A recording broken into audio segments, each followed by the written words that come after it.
Alright, y'all. I'm back with Black Beacon. It's been a little bit. Last time, we finished the entirety of Chapter 2, Star. That shit was better than I thought it was. I'm gonna be so real. So, I'm gonna go on to Chapter 3. I did end up finishing, Chapter 2 EX. But that's mainly just a boss battle, I was right. Of like, it's not really story. So yeah, I'm just gonna get right into it, Chapter 3. I'm gonna see how long I can go on for before my phone wants to blow up. And yeah, that's really it to it. Falling. Falling. Constantly falling. Arashan closes her. Ooh, okay. Yeah, this is the thing that hooked me. Was the whole Arashan betrayal, so I'm so glad we get to see where this goes.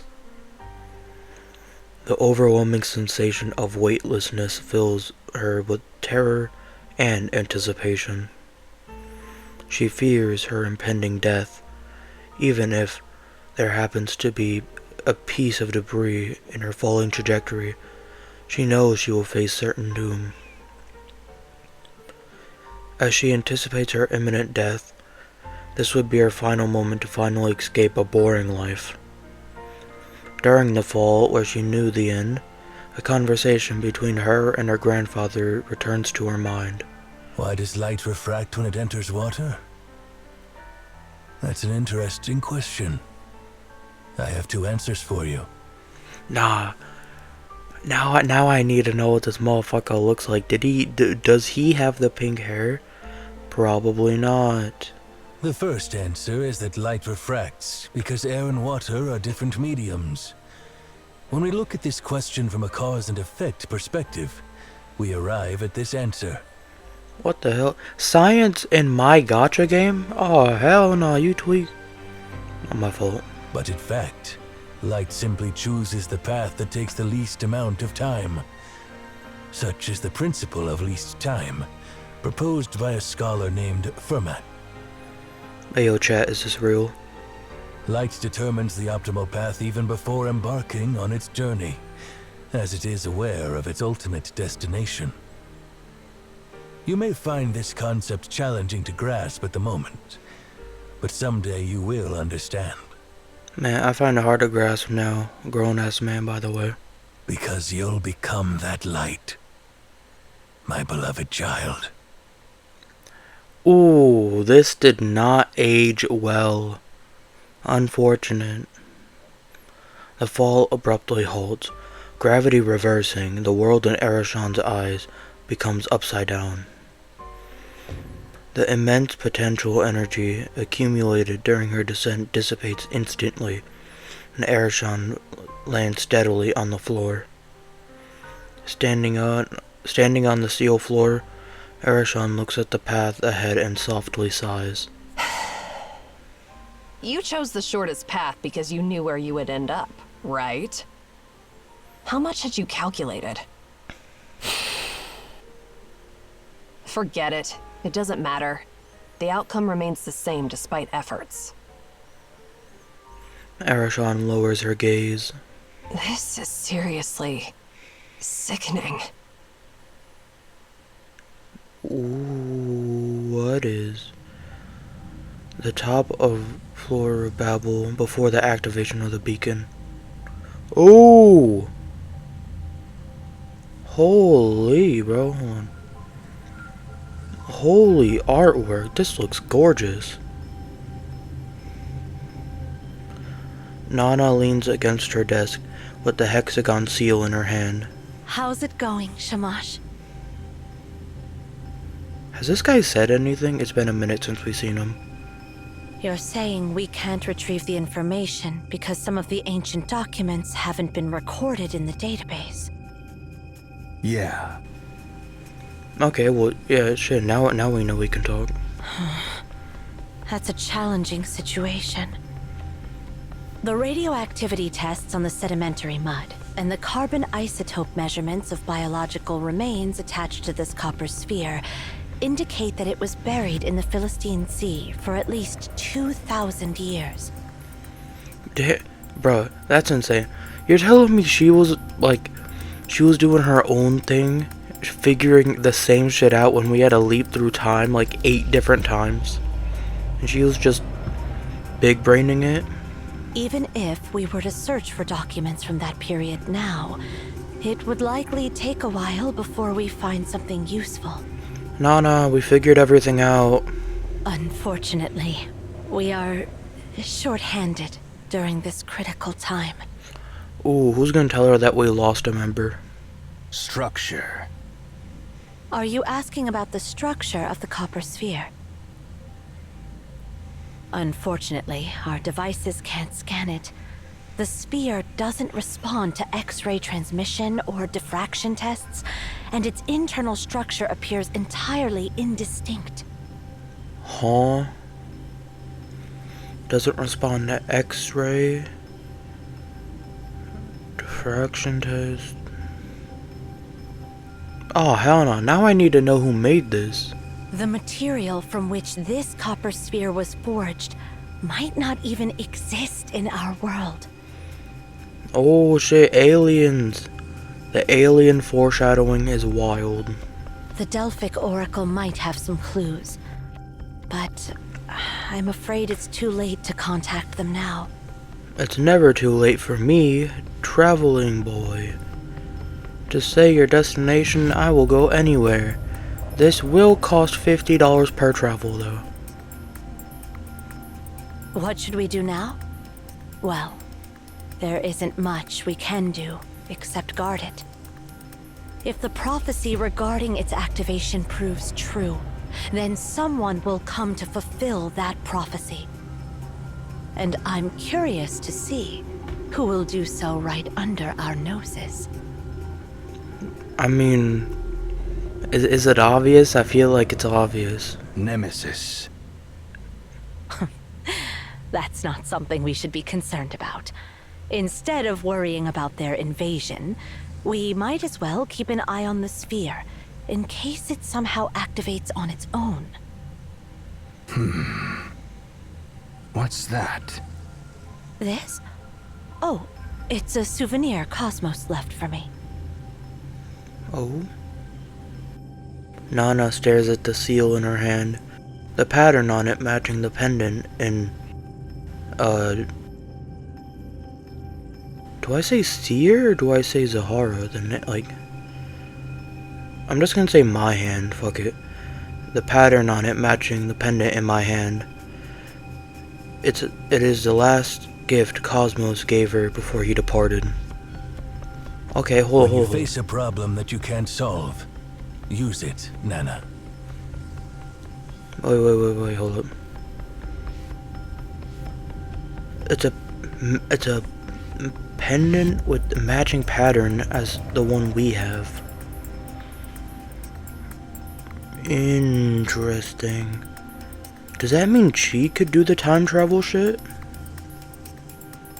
And if she can, then how the hell did Cosmos... Hold up, is this writing fire? Cosmos, what are you planning? I don't know what's going on with Aryan Zero now. Are they searching for Tasni? If they really found them... Forget it. What am I even hoping for? Yeah, cause like she knew him. She knew the Enki and Ensar. She probably wants to know how they're doing. Nana shakes her head, letting out a sigh, but her breath gets caught in her chest. As the beacon activates, the space fractures like a shattered mirror. Amid the turbulence, Shamash swiftly wields the stone tablet as a shield, protecting himself and Nana behind him. Shamash! How did it activate? The change occurs in an instant, and Nana feels strange movements behind her. When she turns around, she sees the copper sphere, which should have been lying on the ground like a boulder, but is floating in the turbulent space. It is soon swept away by the chaos, along with fragmented walls. Without hesitation, NANNA rushes towards the copper sphere, attempting to climb onto its ring. However, the sphere vanishes into the void before she can reach its edge. Damn it. What? Who activated that shit?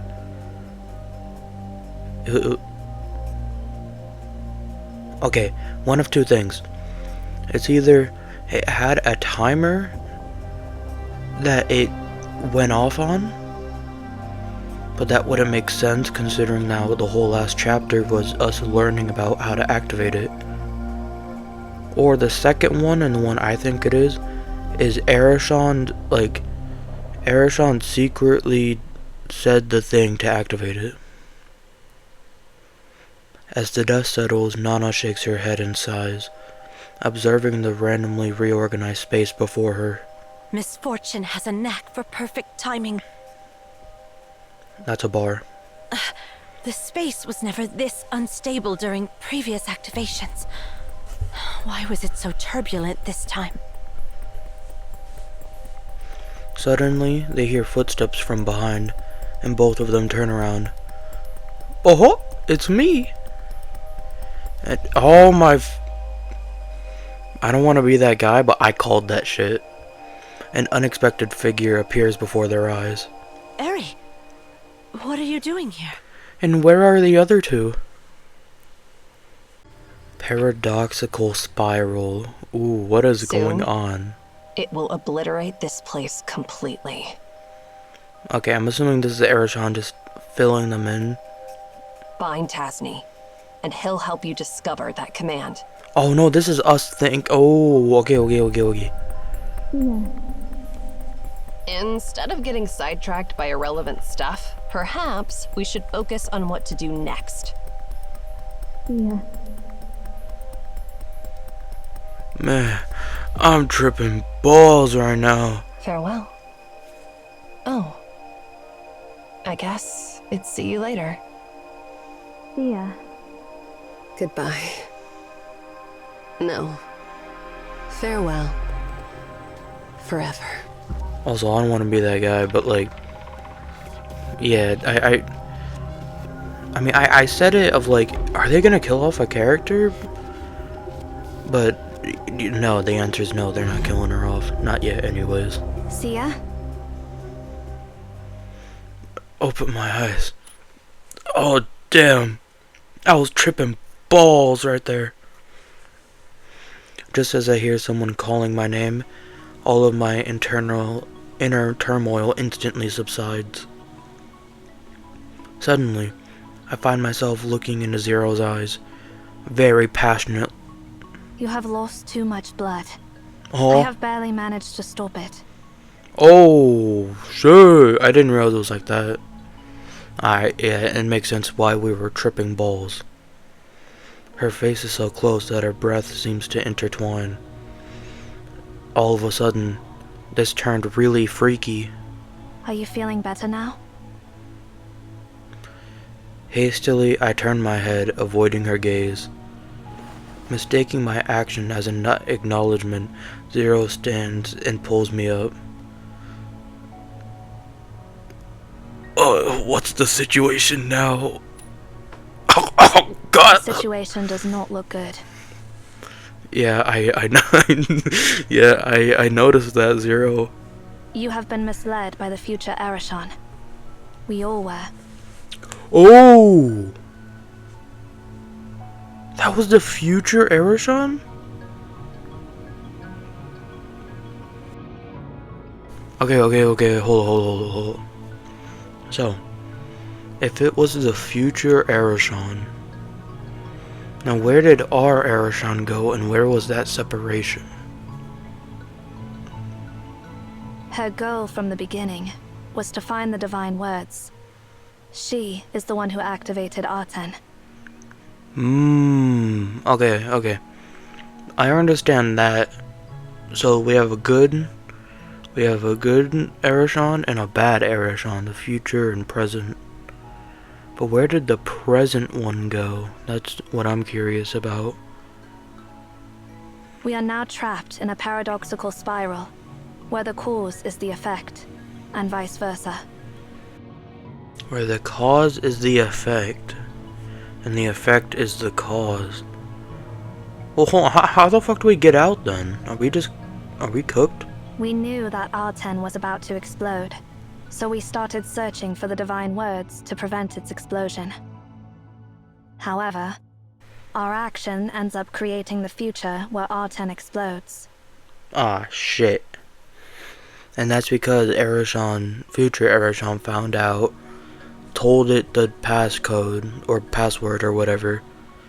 So that way it started, and then it's just a loop. Okay, we are cooked. Why did Ereshkigal betray us? I do not know. Do you remember when we first met Ereshkigal? We? No, I'm playing.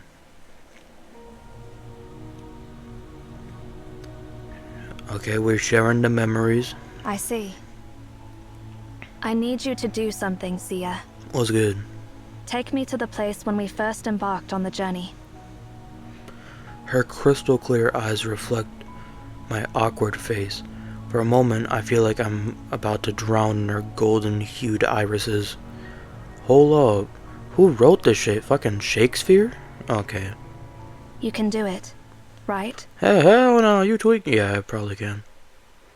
I close my eyes. By the eye of Agamotto.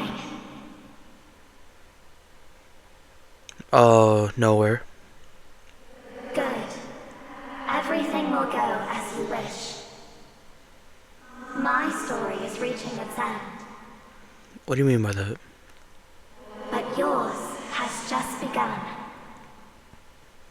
Keep going, and do not look back. We will meet again. Hold on, what do you mean by that? Who are you? See ya. By the eye of Agamotto. That's what I was trying to do. We've arrived. Yeah. I glance around, and everything looks intact, unlike the crumbling world I remember. Since Ereshkigal intends to activate R10 and now has the divine words, she must be looking for it. So if we find it first, maybe we can shut it down? Maybe? However, she does not have access to the entire library. How is she supposed to find R10? Ooh!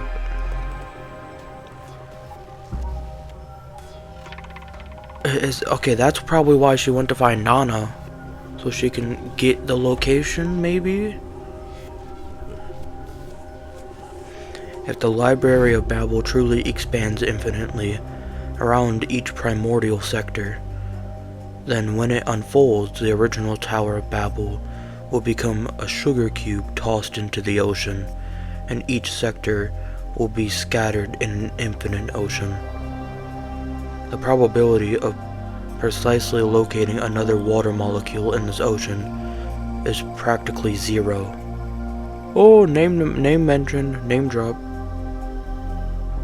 Moreover, time is also a dimension in this space. In this at least 5-dimensional spaces, any room that expands in time is grouped together. As a result, even when one locates a specific region in a specific area, they will be facing an almost infinite number of rooms. Yeah, I'm gonna be real with y'all, this shit is way too big for my small tiny brain to comprehend. But I'm still going to try to anyways. Rooms from yesterday, from a year ago, from 10 years ago, from tomorrow, from a year from now, from 10 years from now, they all coexist in the library at the same time. The essence of your ability is moving instantaneously through this space. Teleportation, let's go.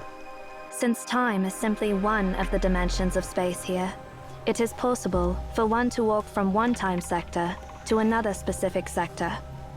While the probability is practically zero, it is not zero.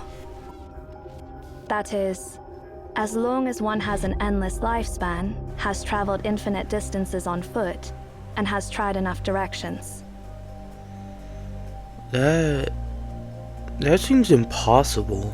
Like, I mean, yeah, you have endless lifespan, but can you travel with infinite distance with endless lifespan? Probably not. I do not know exactly how Arashon found Arten in the future you foresaw, but she did. Her voice turns icy. Let's go.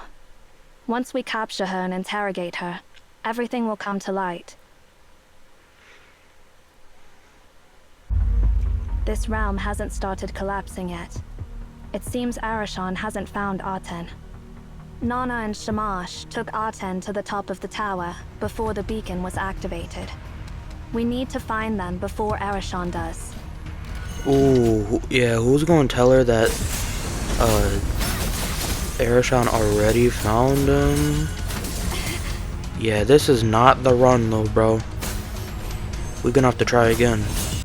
Ooh, what's up, big bro? Oh, we're not gonna talk to him? Oh. What's good, Shamash? Something tells me Arashon used, talk no jutsu. She got a critical on her charisma check, and they're not gonna believe us, because she was probably like, oh yeah, these two motherfuckers betrayed me. I got out though, crazy, I know. Shamash remains calm despite our sudden appearance, only nodding slightly at us. Shamash. Zero quickly scans the surroundings. Instead of explaining to Shamash what happened to us along the way, she throws questions at him. Where is that copper sphere? And where is NANNA? Shamash frowns slightly, not out of displeasure, but having sensed something from Zero's attitude. He mutters a name. Diddy. Arashon. Yeah.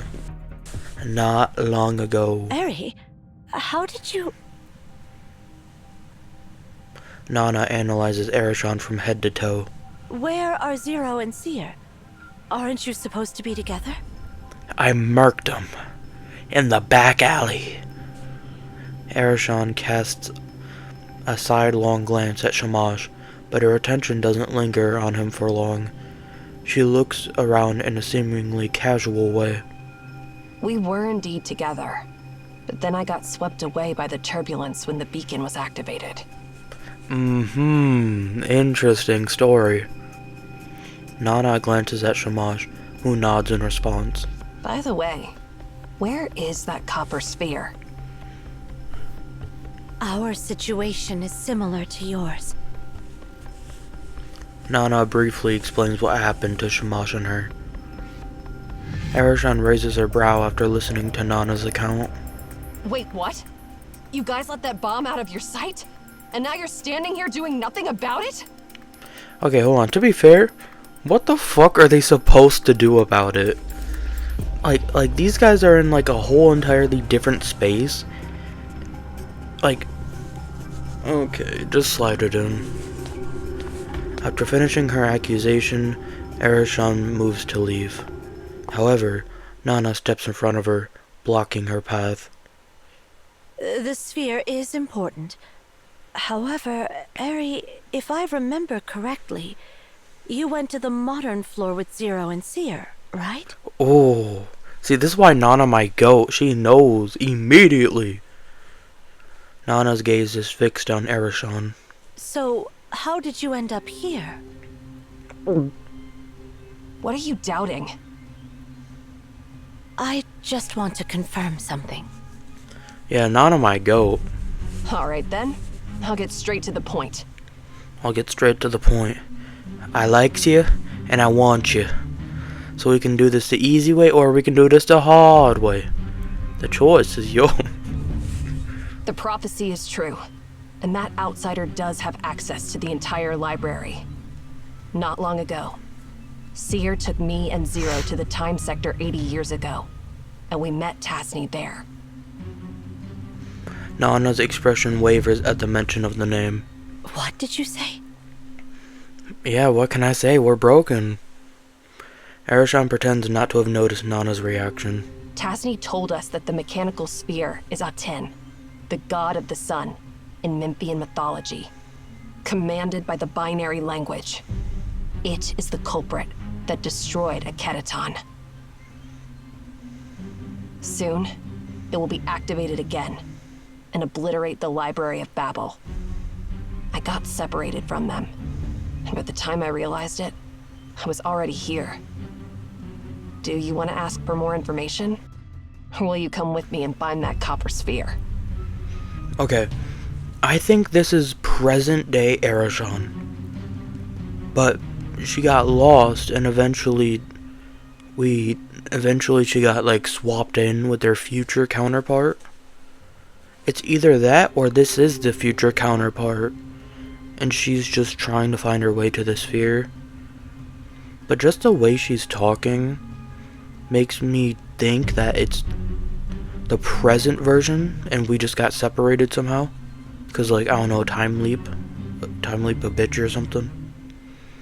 Nanna's about to say something, but in the end, she just stares intensely into Arashan's eyes, passionately. Arashan, are you the one who activated Aten? Holy, bro. Bro, we gotta go on a whole side journey and Nanna just knows it.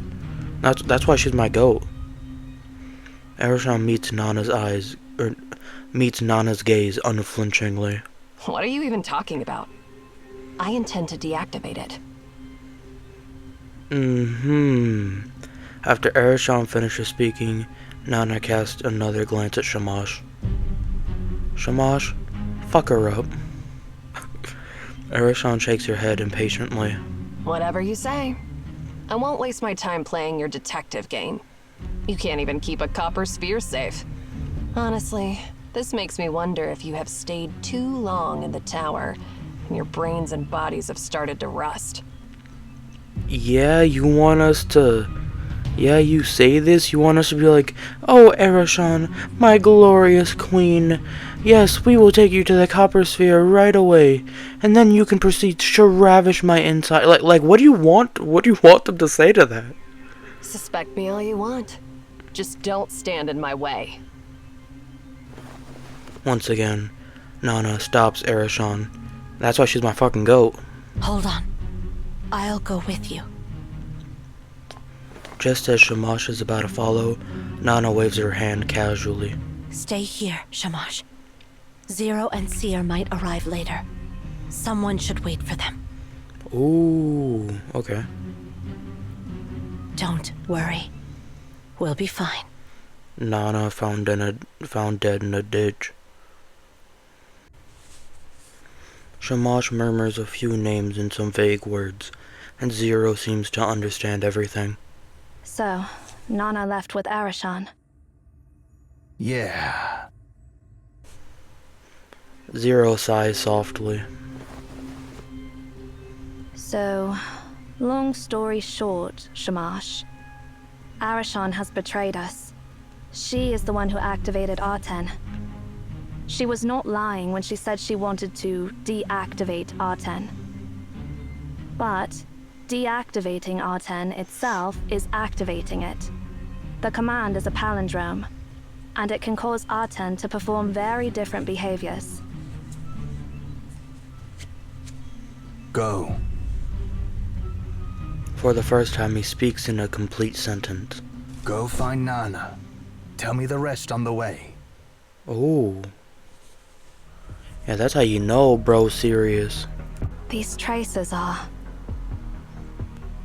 The crisscrossing scratches we see here are the evidence of a fierce battle that took place earlier. Shamash walks up to one of the marks and crouches down on one knee. Nanna. Oh, don't hurt my goat. And there was Arashan. The two sets of tracks diverge, as if they went their separate ways before a winner could be decided. Zero runs fingertips over the terrains left by the scythe, her expression grim. Looks like Nanna has sensed something. Don't Don't tell me my goat lost this. Erishon runs ahead of Nanna at a fast pace. Watching Erishon's back, Nanna suddenly lets out a soft chuckle. Seriously? Laughing at a time like this? Well, when I see you running ahead of me, I can't help but think of the time when you were still a little girl. Oh, so she's like ultra MILF. That's crazy. Still would though. Do you remember when Cosmos brought you back to the tower? You were only as tall as my knee back then. You couldn't even walk properly. And when you bumped into the corner of a table while running around, you would sit on the ground and shed tears in silence. You know, I always wondered how a kid could resist crying when she was in pain. I used to deal with other kids in the tower, and even if their finger was only poked by a pen, they'd make a fuss loud enough to alert the entire tower. Damn. She was certified babysitter? You hate to see it. You sound like an old lady when you talk about my childhood. Seriously, what's the deal with your body? So many years passed, but you're getting younger. Really? If this is her younger, then like... I'm not gonna say nothing. Instead of answering Erishon's question, Nanna continues speaking. At that time, to meet Cosmos's expectations of you, you filled your mind with all those profound and difficult things, just like an emotionless robot. Just like Zero now. Ooh. Do you not like her because she reminds you of you? Then, Cosmos announced that you wouldn't be the next director. And you changed. Okay, to be fair though, if she lived her entire life saying like, yeah, you're gonna be the next director, you're gonna be the next director, and then the one thing you were like looking forward to all your life didn't happen, shit, I'd be mad too. Enough. Ooh, you hit a spot. Back then, I thought it was a positive change. You'd shed all your burdens and responsibilities, becoming completely light in your soul and being true to yourself. But then, I realized I was wrong. You were simply learning to pretend. Damn. That line was delivered good. Very good. Got me feeling ways. Like sad ways, not horny ways. Shut up! Nanna stomped suddenly. I've always believed that apart from Cosmos, no one else knows you better than I do. I mean, yeah, she's basically her mom. Realizing that Nanna stopped, Erishon also slows her pace and turns her head, her expression unusually serious. Nanna's face is devoid of her usual smile. She wears a cold expression, as if she is about to interrogate a criminal. Ooh. Harry, you can still come back. What are you talking about? Do you know why I didn't bring Shamash along with me? Because I knew I was going to beat your ass. Without waiting for Erishon's answer, Nanna continues. He's too straightforward. If he had come with me, we wouldn't be having a conversation like this. Oh. I'm giving you a chance, Erishon. You can still come back now. You're still testing me. I know what you want to say. Everything you said in front of Shamash is true. Because Shamash can see through all lies. Okay, hold on. Yeah, so, I was trying to get a screenshot of this epic moment for a possible thumbnail. I turned off my phone, started a new recording, whoops. Anyways, it looks like these two are about to fight each other. But You were withholding some key information, weren't you? Bro, Nana is crazy smart. I've accompanied you since you were young. There are things I can see even when you don't say anything. Yeah, I said it like not even like a minute ago, but she's basically like her mom. It's like, you can't hide anything from Mama. Since I heard from Seer that you brought the warning about the sphere destroying this place in the future, I've been wondering who could have activated it right under our noses. No one would suspect you, because you were the one warning us and insisting we prevent such a future. But all MAONs know one thing for sure. Prophecies are destined. Once a future is given, it's irreversible, because at that moment, it's no longer a future, but a part that has already happened. Oh, okay. She didn't know the secrets. The warning to prevent such a future doesn't make any sense at all. You slipped up. I knew you'd figure it out. But I didn't expect you to go along with my lies when you knew I was lying. Because I wanted to have a genuine conversation with you alone, to get an answer. I don't get it, Erishon. I don't know why you've decided to betray us. That's the only thing I don't understand. I mean, I think I get it, or I think I remember. I'm not sure. It's been a little bit. Tell me, what exactly do you want to do? Erishon's words take a different tone. Do you trust me or Cosmos, Nana? Why are you asking this? Well, you don't have to answer my question. I already know. Since you're well aware that a prophecy's future is destined past, you should know that you won't make it. Whoa, bro, that's crazy. That's insane. Not only did she use your own logic against you, she basically hit you with the, yeah, you're gonna die, bro. Oh, I'm laughing now, but if they kill off Nana, I'm crying. Nana doesn't respond to Erishon's questions. Instead, she swiftly draws a sharp, scimitar?